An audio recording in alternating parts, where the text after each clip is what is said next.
आइए भक्तगण, आज की कथा का हम श्रवण करते हैं कि राजा दशरथ को पुत्र का वियोग क्यों सहना पड़ा। कालांतर में राजा दशरथ जब अपने युवा अवस्था में थे तो एक बार की बात है, वो शिकार खेलने गए हुए थे, शिकार करने गए थे और एक युवक था जो अपने माता पिता में परम ही स्नेह और परम आसक्ति रखता था, जो अपने जीवन का उद्देश्य ही अपने माता पिता की सेवा को ही मान रखा था। उस युवक की अपने माता पिता के प्रति इतनी आसक्ति थी कि उसे अपने माता पिता की सेवा के अलावा बाकी कोई चीज दिखती ही नहीं थी। वो बस अपने माता पिता की सेवा में ही लीन रहता था, उसे बाकी अन्य किसी चीजों से कोई मतलब ही नहीं होती थी। कुछ समय व्यतीत होने के बाद उस युवक का नाम श्रवण कुमार था और उसके पिता का नाम ज्ञानदेव और माता का नाम ज्ञानवंती था।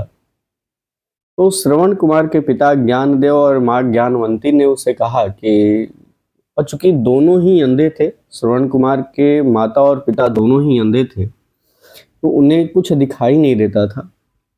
जब ज्ञानदेव और ज्ञानवंती अपने वृद्धावस्था की ओर बढ़े, एक दिन उन्होंने कहा कि हे पुत्र, हमें तीर्थाटन करने की इच्छा है, कृपया करके हमें तीर्थ कराने की व्यवस्था करो।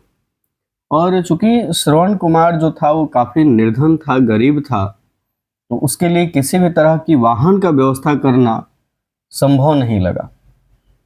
चूंकि माता पिता की बात थी, तो माँ और पिता की इच्छा को उसने सर्वोपरि मान रखा था। उनकी इच्छा को नजरअंदाज करना उसके लिए अच्छा नहीं था। अतः उसने बांस की बहंगी बनाई और एक कांवर बनाया। उसी कांवर में अपने वृद्ध माता पिता को बिठाया और बिठाकर वो तीर्थाटन कराने लेके चला। कई सारे तीर्थों में घूमते घूमते वो अयोध्या के किनारे जंगलों में सरयू नदी के किनारे पहुंचा, जहां उसके माता पिता ने जल ग्रहण की इच्छा जताई। उन्होंने कहा कि पुत्र, हमें प्यास लगी है, तो पानी का व्यवस्था करो। श्रवण कुमार अपने माता पिता को वहीं पे बिठाया, भंगी में एक जगह रखा उसने कांवर, और जल स्रोत की खोज में निकल पड़ा। खोजते खोजते जब वो सरयू नदी के किनारे पहुंचा और जब उसने लोटे में जल भरा, तो जल को भरने के बाद जब खाली लोटा हम लोग पानी में डालते हैं तो बुड बुड की आवाज आती है। तो जब ये आवाज निकली, और चूंकि राजा दशरथ वहीं बगल में ही शिकार खेल रहे थे, और राजा दशरथ को शब्द भेदी बाण चलाने का ज्ञान था, मतलब वो जो बाण चलाते थे वो शब्द भेदी बाण होता था, किसी भी आवाज को सुनकर वो निशाना साध सकते थे। तो जब राजा दशरथ ने शब्द भेदी बाण चलाने की जो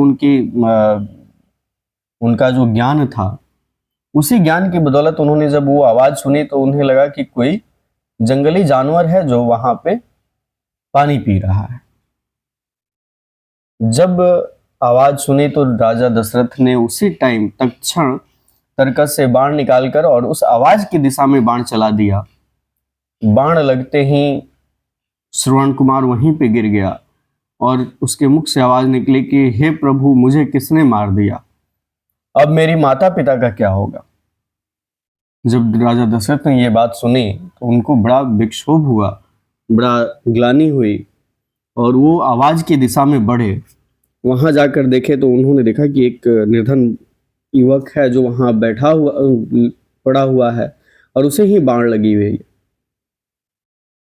उसने राजा से कहा कि हे राजन, मेरी क्या दोष थी, मैंने आपका क्या बिगाड़ा था जो आपने मुझे मार दिया। तो राजा ने कहा कि पुत्र, मैं शब्द भेदी बाण चलाता हूँ और मुझे ज्ञान नहीं था कि यहाँ पे कोई व्यक्ति है अथवा जानवर है। मैंने तो बस जानवर समझ के बाण चलाई थी, परंतु ये बाण तुम्हें आकर के लगी, इसका मुझे बड़ा पश्चाताप है, बड़ा खेद है, बड़ी ग्लानि हो रही है। इस पर श्रवण कुमार ने कहा कि हे राजन, मैं तो अब इस दुनिया से जा रहा हूं, कृपया आप मेरे माता पिता का ख्याल रखिएगा। वो हमारे साथ तीर्थाटन पे निकले हुए थे और फलाने जगह पे, उसने जगह का अमुक जगह पे वो हैं, जगह का नाम बताया और कहा कि वहीं पे वो दोनों बैठे हैं, आप उनका सत्कार करिएगा, उनकी सेवा करते रहिएगा, बस यही मेरी आखिरी इच्छा है आपसे। ये कहकर श्रवण कुमार ने प्राण त्याग दिए। राजा दशरथ जब वहां से आए तो देखे कि श्रवण कुमार के माता पिता हैं बैठे हुए, और जब काफी समय व्यतीत तो हो चुका था चुके, तो श्रवण कुमार के माता पिता ने कहा कि हे पुत्र, तुम्हें पानी लाने में इतनी देरी क्यों हो गई? तो राजा दशरथ वहां पे विचलित हुए और उन्होंने कहा कि हे माते, मैं श्रवण कुमार नहीं हूं, मेरी ही गलती से श्रवण की मृत्यु हो गई है। जब ये बात उन्होंने सुनी तो बड़े दुखित हुए, रोने लगे। वहां से उन्होंने राजा दशरथ से कहा कि हमें हमारे पुत्र के पास लेके चलो। जब वो वहां अपने पुत्र के पास पहुंचे और उसे मृत देखा, जमीन पर मृत पड़े हुए देखा, उन्हें बड़ा ग्लानि हुई, बड़ा दुख हुआ और दुख से उन्होंने उसी क्षण राजा दशरथ को श्राप दे दिया कि हे राजन, जैसे हम अपने पुत्र के वियोग में तड़प तड़प कर मर रहे हैं, एक समय आएगा कि तुम भी अपने पुत्र के वियोग में तड़प तड़प कर अपना दम तोड़ दोगे, अपना प्राण त्याग दोगे। और ये श्राप दे करके श्रवण कुमार के माता पिता ज्ञानदेव और ज्ञानवंती वहीं पे परमधाम को पधार गए, स्वर्गलोक को सिधार गए। तत्पश्चात राजा दशरथ ने तीनों का अंतिम संस्कार कराया। अंतिम संस्कार करा करके आगे बढ़े। कालांतर में जब श्री राम का जन्म हुआ और उन्हें कैकेयी के द्वारा वनवास भेजा गया, तब दशरथ को एहसास हुआ कि जो उन्हें श्राप लगा था वो श्राप आज फलीभूत हो गया। भले देखिए, आज के समय में भी ये चीजें हैं, हम दूसरों के साथ जो करते हैं वो चीजें हमारे साथ अवश्य होनी है। हम किसी भी चीज से बंधे हुए हैं। जो आप दूसरों के लिए कर रहे हैं, आप अपने लिए भी उम्मीद करके रखिए कि हमारे साथ ऐसा होने वाला है।